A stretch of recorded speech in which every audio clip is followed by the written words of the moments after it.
يا أيها الإنسان ما غرك بربك الكريم الذي خلقك فسواك فعدلك في أي صورة ما شاء ركبك. Saudaraku, makar saudariku mengandung makna baik dan buruk.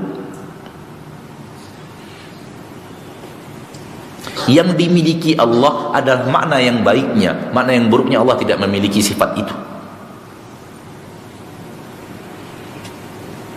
Sebuah nama yang indah, nama yang baik, sifat yang indah, sifat yang baik milik Rabb kita. Ini yang tadi kita katakan. Sifat yang buruk, dalamnya maknanya buruk, Allah tidak memiliki sifat itu. Taib, ada sifat terkandung di dalamnya kebaikan, terkandung di dalamnya keburukan. Salah satunya adalah yang sedang di hadapan kita, sifat makar. Aqidah Ahlussunnah adalah nisbatkan kepada Allah sifat itu dengan makna yang baik, jauhkan dari Allah sifat itu dalam makna yang buruk.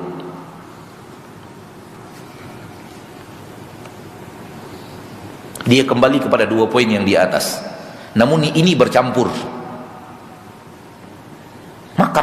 Makar, bukankah makar mengandung makna buruk? Dalam pemahaman manusia, makar mengandung makna yang buruk.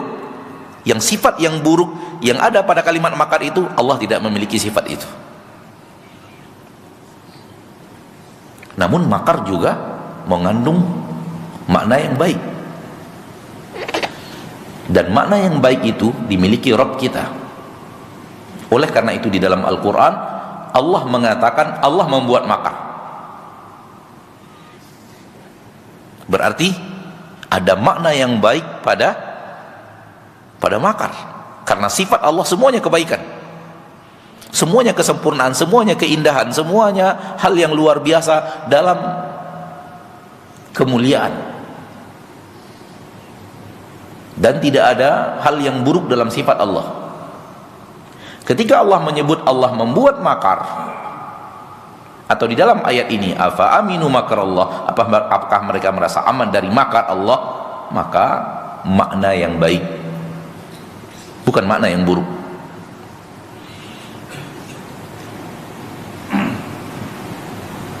Sebahagian manusia di antara kaum muslimin begitu mendengar kalimat makar, dia langsung naudzubillah, Allah tidak mungkin membuat makar. Kenapa? Hadir di dalam fikirannya tentang kalimat ini makna yang buruk, dan dia ingin memuliakan Rabbnya dengan menafikan makar itu yang ada pada benaknya soal makna yang buruk.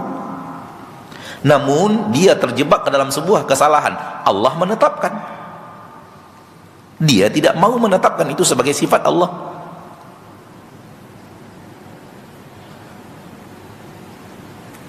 Difahamikah apa yang Anda maksud? Dia ingin memuliakan Allah dengan mengatakan Allah nggak mungkin membuat makar. Allah sifatnya mulia, Allah sifatnya indah, Allah sifatnya semua yang baik-baik. Makar ini jelek, maka nggak mungkin Allah memiliki sifat makar. Dia ingin memuliakan Rabbnya dengan menafikan sifat makar dari Allah. Namun dia terjebak kepada kesalahan. Allah menetapkan.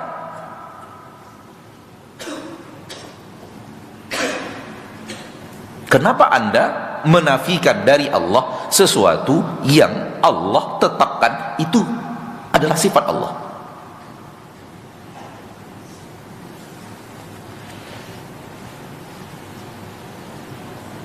Bukankah Allah lebih tahu dirinya dibanding Anda? Dan Allah menyatakan di dalam Al-Quran Allah membuat makar, dan makar Allah itu ada. Kenapa Anda berani mengatakan enggak mungkin? Apakah Anda lebih berilmu tentang Allah daripada Allah itu sendiri? Ini mustahil. Allah tentu lebih tahu dirinya dibanding seluruh makhluknya. Maka bagaimana mungkin sesuatu yang Allah tetapkan itu Rabbmu memiliki sifat itu, Anda mengatakan nggak mungkin, ini nggak mungkin, ini Allah punya sifat makar, ini mustahil. Makar itu jelek maknanya, nggak mungkin Allah punya sifat makar. Kita katakan makna yang jelek itu Allah tidak punya. Namun makar memiliki makna yang baik. Kapan makar memiliki makna yang baik, kapan makar memiliki makna yang jelek? Singkat kata saya mengatakan makna yang jelek yang ada dalam pikiran Anda itu, itulah sifat yang jelek. Suka membuat makar,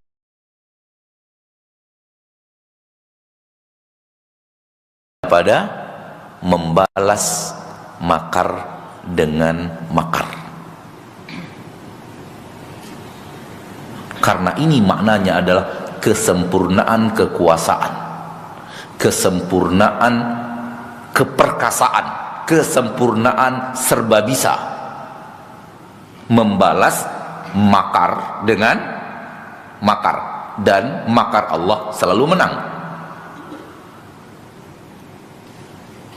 Allah tidak memakar hambanya dalam makna yang buruk.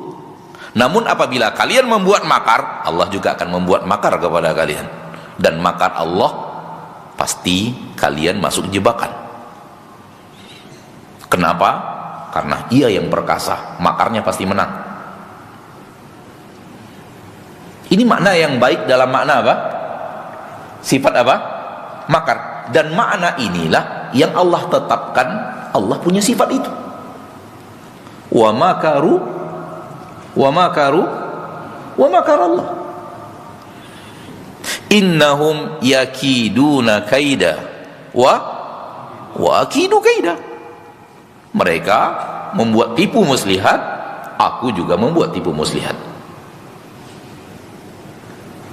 Lihat, Allah tidak mengatakan kepada kita dari awal, saya membuat tipu muslihat untuk kalian. Tidak, karena itu makna yang batil, makna yang buruk. Allah tidak memiliki sifat itu. Namun kalau kalian membuat tipu muslihat, Allah juga membalas kalian dengan hal yang sama. Allah juga buat tipu muslihat untuk kalian, dan kalian pasti kalah berhadapan dengan tipu muslihat yang Allah buatkan. Karena Dia yang perkasa, Dia yang maha bisa, Dia yang pasti menang. Perkataannya tidak akan bisa dilawan. Maknanya sempurna, maknanya baik. Dan makna yang baik ini yang dimiliki oleh Allah. Dan Allah menetapkan itu untuk dirinya. Kalau Allah menetapkan itu untuk dirinya, hal yang salah kalau kita mengatakan itu tidak ada pada sifat Allah.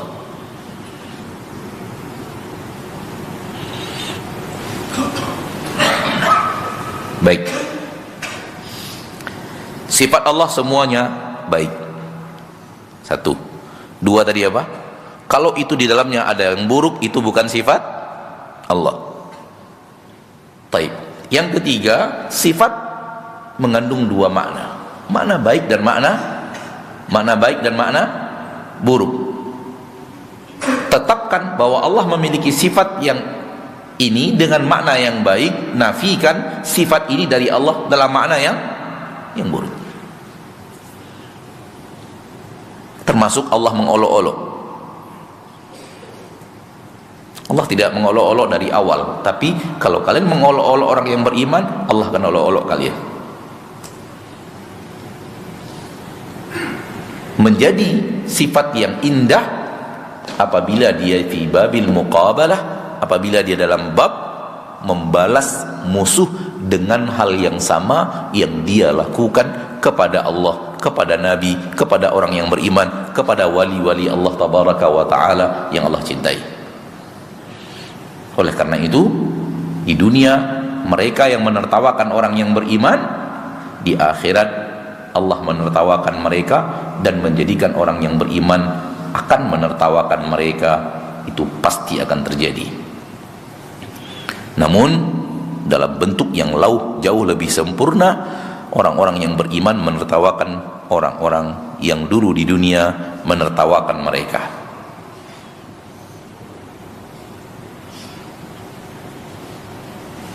Sudah? Soal makar sudah jelas. Makar memiliki makna yang baik, makar memiliki makna yang buruk. Makna yang baik tetapkan untuk Allah, makna yang buruk Allah tidak memiliki makna yang buruk dari sifat makar itu. Maka tetapkan apa yang Allah tetapkan dalam makna yang tadi kita katakan.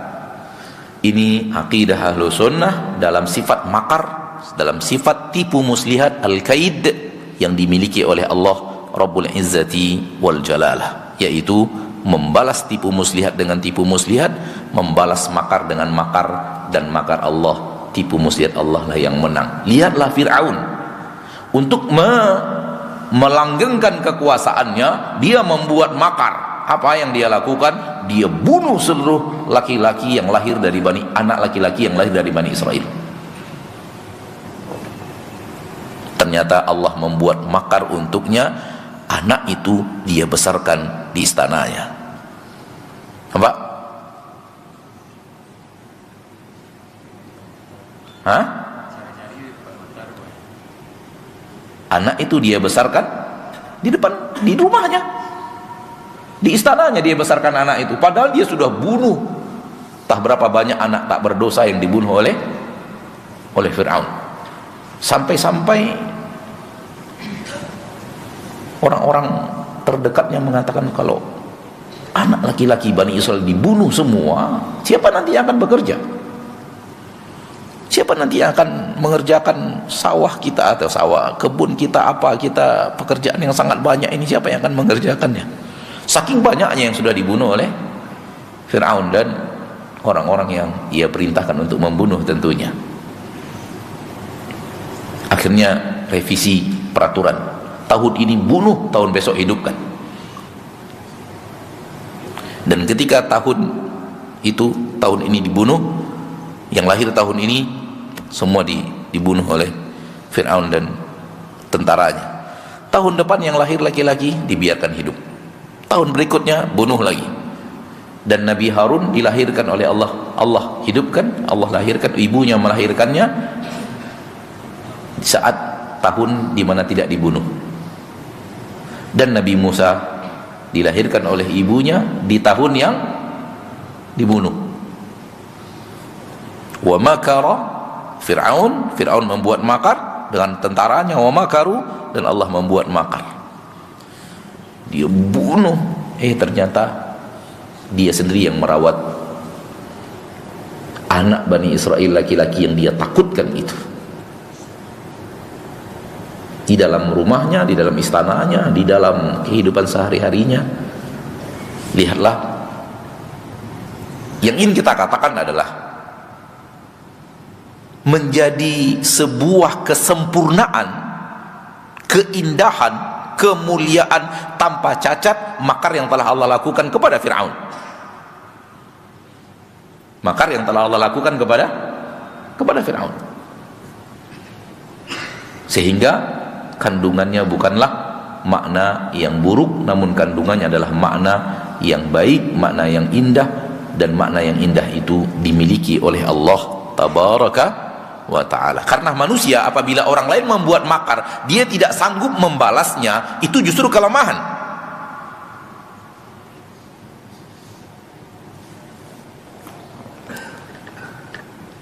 Ada orang membuat makar kepada kita, kita tak sanggup balas makar dengan makar. Itu justru apa? Justru apa? Kelemahan.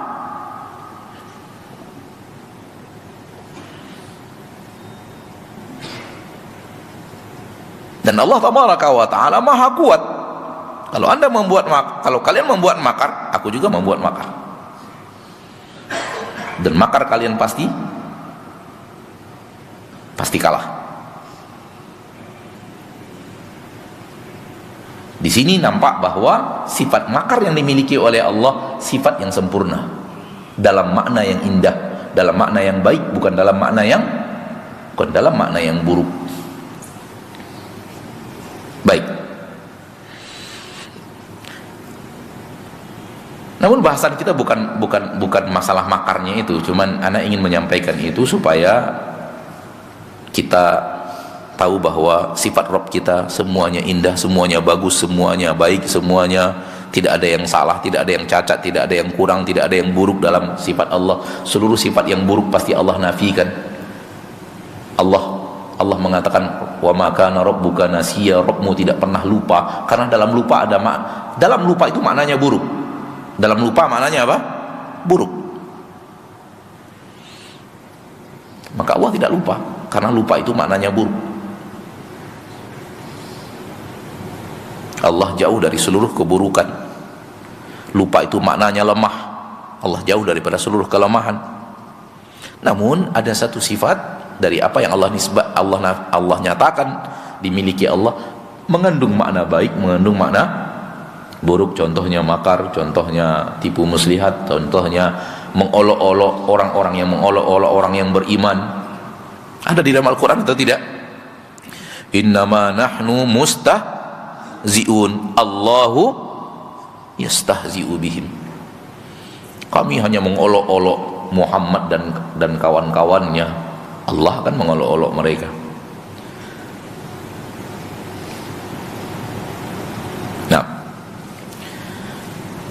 maka perlakukan sama apa yang kita bahas tentang makar pada sifat tipu muslihat, perlakukan sama dan sifat olok mengolok yang tadi.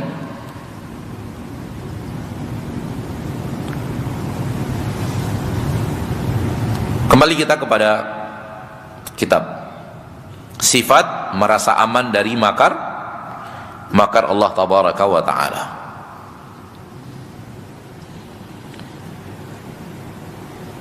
Hidup seorang mukmin, kita mulai dari hidup seorang mukmin yang diinginkan Allah adalah rajin di atas ketaatan,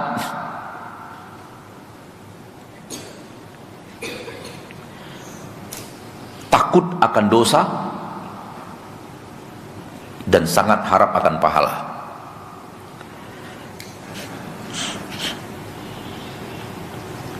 Ini 3 sifat yang manakala seorang muslim, muslimah, mukmin, mukminah memilikinya, maka dia hidup di atas jalan yang benar. Hidup dengan aneka ragam ketaatan, takut akan dosa, harap akan pahala.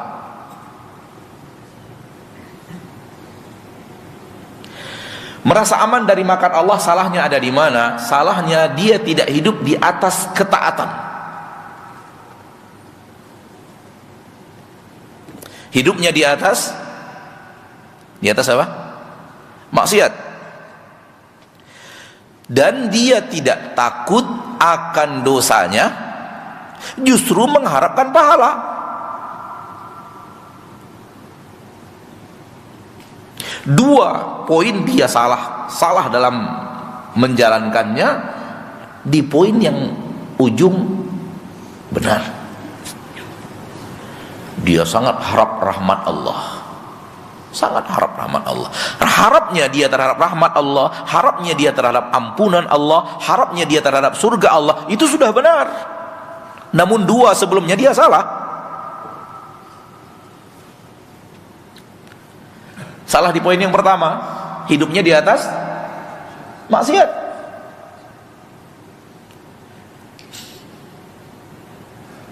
Dan dia tidak takut akan dosa-dosanya.